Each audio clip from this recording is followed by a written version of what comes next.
JJ, the obvious 38 in the room, you personally, what does this award mean to you?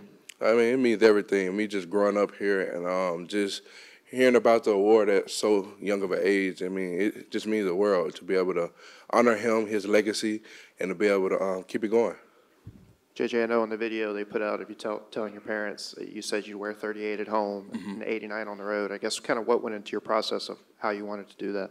Yeah, so my dad played college football, and he was 89. And always in high school, I always wanted to be 89 just to represent him and the things he did for me. So I just felt like just to honor him as well on the road. And obviously I want to wear the 38, so give the community what they want and what I want and just wear it at home.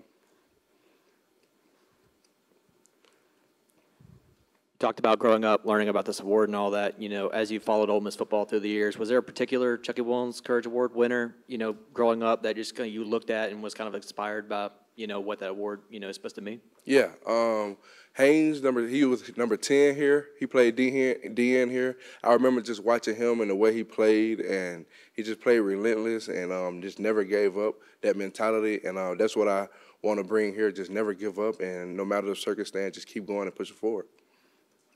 You know, with fall camp all wrapped up and whatnot, what was working well for you during that time, and I guess what were some things that you improved on? I would say a big thing that I was trying to really just focus on was making plays outside the core. I know typical D linemen don't like to run outside the core and make plays 30, 40 yards downfield. So just trying to build my endurance and just be able to play everywhere, like inside, interior, or wherever they need me to play. But I feel like I've done a great job, and my team also helped me with that, and Coach Joyner. Talk about what Walter Nolan brings to the table and if he takes pressure off of you. Oh, yeah, a lot. I mean, we all know what type player Walt is. He's fast, physical, and quick. And I feel like it'll help me out with the double teams and just getting the attention inside and for us to be able to play off each other, bounce off information off each other, and be able to disrupt the quarterback.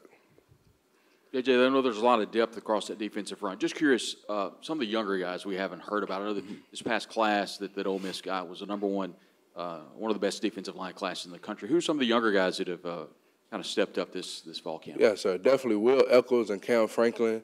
Them two both caught my attention when they first got on campus. Just their work ethic and them just coming each and every day. I mean, they're young, so they're learning with me, J.I., Jared Ivey, Walter Nolan, and they just really just taking a step to success. And I feel like Cam is doing a great job just being able to be where his feet are, you know, because you hear all the, I was a 5-star, this and that, and you got great guys in front of you. You easily can just wear off and wander off and do whatever you want to. But I feel like he come in locked in every day ready to go. Lane talks about the NFL model and kind of the ramp up of training camp. Just has it been any different this year than years in the past, and kind of how prepared do you feel like this team is getting ready for game week? Yeah, I feel like it's more urgency, just because of the talent we have on our team, and but he always talk about the pro mindset and how we should, you know, just take everything and do everything like we would if we was already at the next level, and him just doing that, like, it really helps us, and we got a lot of coaches on staff that was NFL head coach and just was on NFL staff. So I feel like him doing that and building that type of staff is just helping us even more for the next level.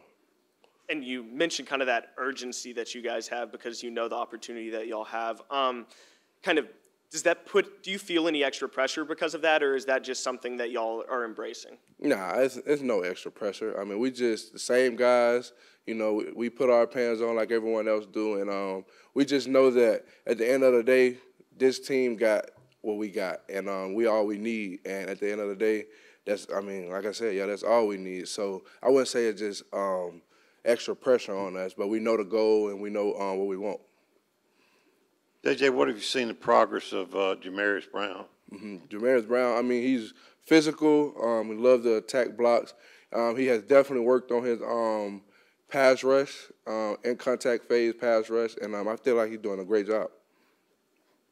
So every year we change our offensive line a little bit. You've had a chance to go up against most of those guys one-on-one, the pass pro. Talk about some of the newer guys and what you've seen. Definitely. I know I go up against Juice a lot, and he's very physical. He got long arms, so it's really hard to like get into his chest just because of long arms he has. But he does a great job with like just communication and picking up on little tells we have on defense, and I feel like that goes a long way just because it helps definitely with the iPads we have on the sideline now. It helps you out major. So that little thing, and I also go against Nate from Washington as well, and he got a violent right hand. Like he bring it every time. But no, those two together with our O-line that was here last year are very great for us, and I can see them doing big things here. JJ, will you have offensive opportunities again this year yourself? Yes, sir. A lot of them. A lot.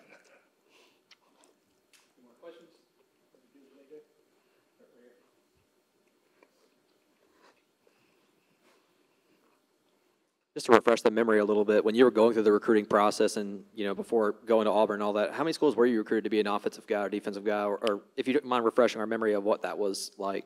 So all the schools wanted me to be an offensive guy, but I know Alabama wanted me to be a defensive guy, Alabama and LSU. So I was just like, nah, I just threw them out because I ain't think no defense. But I was just offensive mindset. But, yeah, it was just really Alabama and LSU.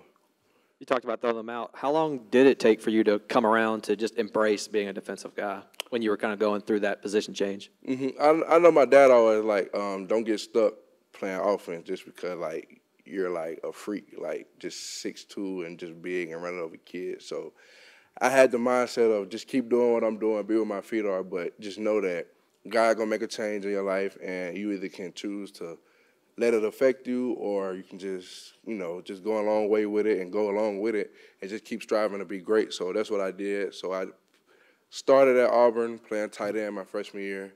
And then in the spring, my sophomore year, I transferred to D-line. And then that season, it was a tough season, just the transformation, not playing as much. But then I came here and got with Coach Joyner, and everything's been great ever since. Appreciate y'all.